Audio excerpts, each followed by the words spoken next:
अरे भाग्यवान, मेरे जूते कहाँ रखे हैं? मुझे बाहर जाने में देर हो रही है। तभी मालती कमरे में आती है। ये रहे आपकी जूते। मैं इन्हें साफ करने के लिए ले गई थी। अरे वाह, तुम कितनी समझदार हो। मेरे बिना कुछ कहे ही सारे काम कर देती हो। तभी मालती झिझकते हुए रमेश से कहती है, सुनिए जी, आपसे एक बात कहूँ, बुरा तो नहीं मानेंगे ना? अरे नहीं नहीं, बेफिक्र होकर कहो। शादी से पहले मैं अपने मायके में नौकरी करती थी। मैं चाहती हूँ कि अब मैं फिर से नौकरी करना शुरू कर दूं। वैसे भी सारा दिन घर में बोर हो जाती हूँ। देखो मालती, तुम्हारे नौकरी करने से मुझे कोई ऐतराज नहीं है, लेकिन तुम्हें एक बात बता दूं, हमारे खानदान में आज तक कभी किसी औरत ने नौकरी नहीं की। फिर भी एक बार तुम माँ से पूछ कर देखो, अगर वो तुम्हें नौकरी करने की इजाजत दे देती है तो अच्छी बात है। रमेश वहाँ से चला जाता है। फिर उसी शाम मालती अपनी सास के पैर दबा रही होती है। तभी उसकी सास मालती से कहती है, अरे क्या बात है बहू, आज तो ठीक तरह से मेरे पैर नहीं दबा रही। किसी ख्याल में खोई पड़ी है क्या? मैं भी तो जानूं आखिर बात क्या है। अब दरअसल वो माँ जी। अरे हाँ हाँ बोलो, इतना सोच क्यों रही हो? माँ जी, अगर आप बुरा न माने तो मैं नौकरी करना चाहती हूँ। घर के काम करने के बाद मेरे पास काफी वक्त बच जाता है। मालती की ये बात सुनकर उसकी सास गुस्से में कहती है, अरे बहू, तेरी तबीयत तो ठीक है ना? आज ये कैसी बहकी बातें कर रही है? भला हमारे खानदान में आज तक कभी किसी औरत ने नौकरी की है जो तू नौकरी करने की बात कर रही है, हैं? अरे बहू, तू क्या रिश्तेदारी में हमारी नाक कटाना चाहती है? जितना जल्दी हो सके अपने दिमाग से नौकरी का भूत उतार दे, और अब जा, जल्दी से रसोई में जा, खाना बनाने का वक्त हो रहा है। मालती मन मार कर खाना पकाने के लिए रसोई घर में चली जाती है। अगले दिन, नमस्ते माँ जी, कैसी हैं आप? अरे आओ आओ दिवाकर बेटा, बैठो, मैं तुम्हारे लिए चाय मंगाती हूँ। बहू, जरा एक कप चाय तो लेती आना। फिर दिवाकर एक फाइल खोलकर मालती की सास के सामने रख देता है। ये देखिए माँ जी, ये है पिछले महीने का हिसाब और ये रहे मुनाफे के रुपए। एक बार हिसाब देख लीजिए और इन कागजों पर अपने दस्तखत कर दीजिए।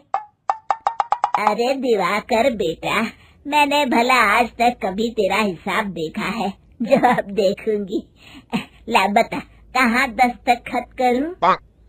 तभी मालती चाय लेकर वहाँ आ जाती है और अपनी सास को बिना कागजातों को पढ़े इस तरह लापरवाही से दस्तखत करते हुए देखकर हैरान रह जाती है। अच्छा माँ जी, अब मैं चलता हूँ, फैक्ट्री में बहुत काम है। फिर दिवाकर वहाँ से चला जाता है। कुछ दिनों बाद मालती बाजार में कुछ सामान खरीद रही होती है। तभी एक बूढ़ा आदमी उसे आवाज देता है, अरे मालती बेटी, कैसी हो? मुझे पहचाना? मैं तुम्हारी कंपनी में मुनीम का काम करता हूँ। हाँ चाचा जी, मैं आपको बिल्कुल पहचानती हूँ। कहिए, कैसे हैं आप? मैं तो ठीक हूँ। कंपनी में कुछ भी ठीक नहीं चल रहा, यहाँ तक कि हमें ठीक वक्त पर तनख्वाह भी नहीं मिलती। ये आप क्या कह रहे हैं? अब क्या बताऊँ, आप लोग तो कभी हिसाब किताब देखने दफ्तर आते नहीं। मेरी मानो तो एक बार आप लोग दफ्तर आकर सारा हिसाब किताब देख लो, आपको असलियत पता चल जाएगी। अच्छा बेटी, अब मैं चलता हूँ, देर हो रही है। फिर वो बूढ़ा वहाँ से चला जाता है। वहीं दूसरी तरफ मालती घर पहुंचकर अपनी सास को सारी बात बताती है।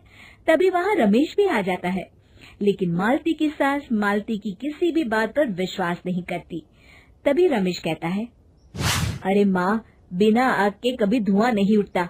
जब मालती इतना कह रही है तो हमें एक बार दफ्तर चलकर देख लेना चाहिए।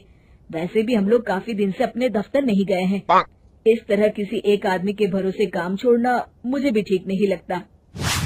अगले दिन वे सभी अपने दफ्तर पहुंचते हैं और सीधे दिवाकर के कैबिन में जाते हैं। अचानक सबको एक साथ देखकर दिवाकर चौंक जाता है। अरे माँ जी, आप सब लोग अचानक यहाँ कैसे आ गए? अगर कुछ काम था तो मुझे एक फोन कर दिया होता, मैं आपके घर आ जाता।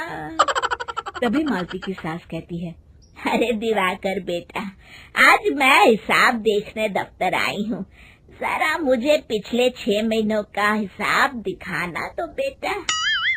दिवाकर घबराते हुए हिसाब की फाइल मालती की सास को देता है। मालती की सास फाइल लेकर मालती को देती है और कहती है, ले बहू, देख ले हिसाब।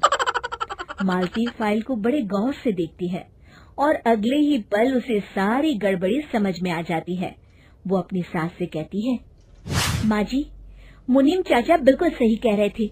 हमारी कंपनी में पिछले 6 महीनों में जितना मुनाफा हुआ है, हमें उसका आधा पैसा भी नहीं मिला। यूँ समझ लीजिए कि 1 रुपये में सिर्फ चवन्नी ही हमारे हाथों में आई है। मालती की बातें सुनकर मालती की सास गुस्से से दिवाकर को पूछती है, क्यों दिवाकर, मेरी बहू जो कह रही है वो सच है? दिवाकर समझ जाता है आज उसका भांडा फूट चुका है। वो गिड़गिड़ाते हुए कहता है, मुझे माफ कर दीजिए माँ जी, मैं पैसों के लालच में अंधा हो गया था। अरे वाह दिवाकर, तू तो एक नंबर का चोर निकला। इतने दिनों से मैं तुझ पर आंख बंद करके भरोसा करती रही और तू मुझे ही चुना लगाता रहा।